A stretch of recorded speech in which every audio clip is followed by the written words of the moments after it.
নমস্কার, জয় ইস্ট বেঙ্গল। কেমন আছেন? Long day, no see. Personally চলে এলাম আজকে। দেখুন, কোচ বদল হয়েছে এমবিএসজির। আর এটা একটা ভালো জিনিস যে কলকাতায় কিন্তু স্প্যানিশ কোচ বনাম স্প্যানিশ কোচের লড়াইটা বজায় থাকলো।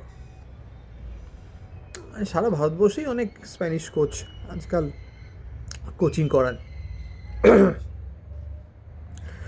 তো যে বিষয়টা সে বিষয়টা হচ্ছে যে সার্জিও লোবেরা কি এমবিএসজিকে তার নিজস্ব ফর্মে ফিরিয়ে দিতে পারবে? উচিত। তার কারণ সার্জিও লোবেরা একজন পোড় খাওয়া কোচ শুধু নন, আইএসএল চ্যাম্পিয়ন শুধু নন, আক্রমণাত্মক ফুটবলটা, ডমিনেটিং ফুটবলটা খেলতে পারেন, সেটা উনি প্রমাণ করেছেন আগে, নো ডাউট অ্যাবাউট দ্যাট। কিন্তু উড়িষ্যার সঙ্গে উনি একদম সফল হননি।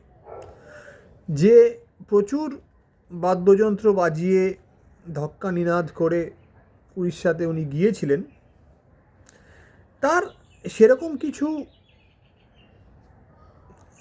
রিফ্লেকশন আমরা উড়িষ্যার পারফরমেন্সে দেখিনি। বরঞ্চ তার কোচিংয়ে উড়িষ্যাকে অনেক সময় বেশ অসহায় মনে হতো। তো যাই হোক, সার্জিও লোবেরার একটা বিষয় যেটা হচ্ছে, সেটা হচ্ছে ও নিজের পছন্দের ফুটবলারদের সঙ্গে খেলতে পছন্দ করে। যেমন হুগো বুমোস, আহমেদ জাহু, এইসব ফুটবলার। ঠিক আছে,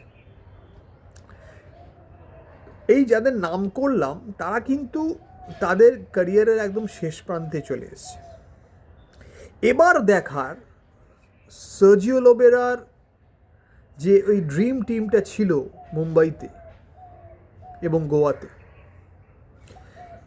সেই দলের অধিকাংশ ফুটবলারই কিন্তু এখন নেই, মানে বিদেশি ফুটবলারদের কথা বলছি। লোবেরা এখন কি ফুটবলার নিয়ে আসে, তার ড্রিম কম্বিনেশনটা বানায় এমবিএসজির জন্য। মনে রাখবেন, লোবেরা চাইনিজ লিগে, অর্থাৎ চায়নার সেকেন্ড টায়ার লিগে কিন্তু কোচ ছিল। নট চাইনিজ সুপার লিগ যেটা 1 নম্বর, বাট সেকেন্ড টায়ার লিগে কোচ ছিল। সুতরাং ও জানে যে কোন কোন ফুটবলাররা এই উপমহাদেশে সফল হতে পারে। ইন্টারেস্টিং, আমি দেখব। আজ যা শুনছি যে জেসন কামিংস বা ডিমিট্রি পেট্রাটস এদেরকে ওর খুব একটা বেশি পছন্দ করছে না, সেটাই স্বাভাবিক। কারণ কি, এরা ডমিনেটিং ফুটবলটা খেলতে পারছে না। একমাত্র জেমি ম্যাকলোরিন গোলটা করছে, আদারওয়াইজ নয়।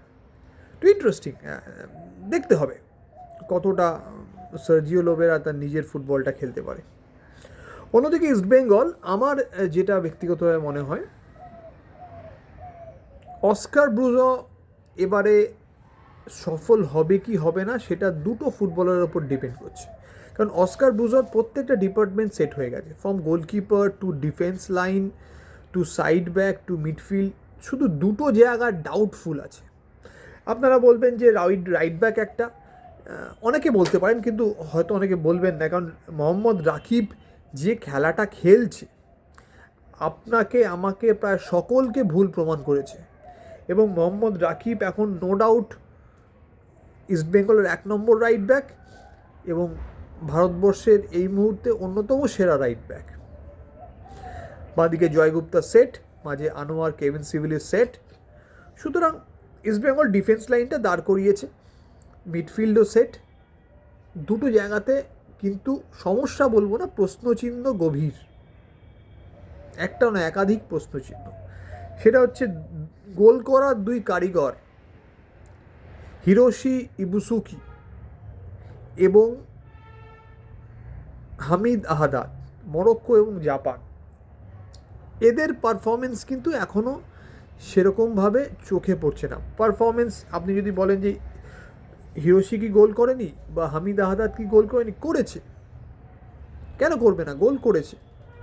কিন্তু তাদের দেখে মনে হচ্ছে না দল যদি বিপদে পড়ে বিপদ থেকে বাঁচাতে পারবে, দুটো গোল দিয়ে ক্রুশাল ম্যাচে হিরো হয়ে যেতে পারবে, এর তাদের দেখে মনে হচ্ছে না। এখন বিষয়টা এই জায়গাতেই, যেটা অস্কারও খুব ভালো করে জানে, হিরোশি বা হামিদ যদি গোল করে তাহলে ইস্টবেঙ্গল জিতবে, নাহলে কিন্তু অনেক লড়াই করতে হবে। প্রত্যেক দিন মিডফিল্ডাররা এসে বা কেভিন সিলভা, আনোয়ার এসে গোল করে যাবে না, ঠিক আছে? তো ইস্টবেঙ্গলের সাফল্য নির্ভর করবে এই দুই সেন্টার ফরওয়ার্ডের উপর। এরপর আরেকটি বিষয় ইস্টবেঙ্গলের হাতে এখনও আছে লাইফ লাইনের মতো, সেটা হচ্ছে সাউল ক্রেসপো। যদি ইস্টবেঙ্গল চায় সাউল ক্রেসপোকে বদল করতে পারে উইন্টার ট্রান্সফার উইন্ডোতে, যেহেতু এবছর আইএসএল উইন্টার ট্রান্সফার উইন্ডোর পরেই হবে, সেক্ষেত্রে সাউলের জায়গাতে একজন ডিফেন্ডার কাম সিডিএম ইস্টবেঙ্গল হয়তো নিতে চাইবে, যদি অস্কারের শেষ পর্যন্ত রাজি মত থাকে। সেক্ষেত্রে কেভিন সিভিলের একটা বদলি পাওয়া গেল, কারণ আইএসএলের মতো বড় একটা লিগে একটা বিদেশি ডিফেন্ডার একটু রিস্কি হয়ে যায়। কিন্তু একটা কথা ভেবে দেখেছেন, গোল করা লোক যদি ঠিকমতো পারফরমেন্স না করতে পারে ইস্টবেঙ্গলকে, তখন যদি ফোর্সফুলি আরেকটা গোল করার লোক নিতে হয় তখন কি হবে? এগুলো ভেবে দেখার আমার মনে প্রয়োজন আছে। সেটা হলে খুব খারাপ হবে। কিন্তু আমি আবার বলছি, এই খোলা আকাশের দিকে তাকিয়ে বলছি, অস্কার খেলাটা দেখেছেন?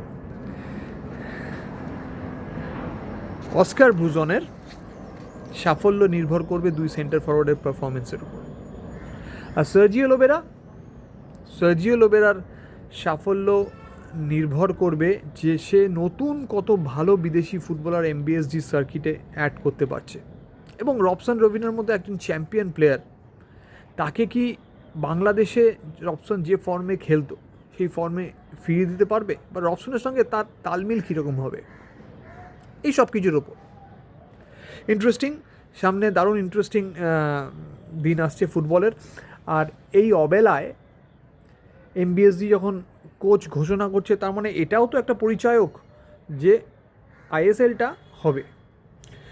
শুধু আমাদের একটাই প্রার্থনা থাকবে, মহামান্য আদালতের কাছে একটাই আবেদন থাকবে যে আইএসএল যে বা যারাই করুক, এআইএফএফ এর কাছে ক্ষমতা থাক এবং স্বচ্ছতা বজায় থাক, যেটা কিনা আগে হতো না। ভালো থাকবেন। জয় ইস্ট বেঙ্গল।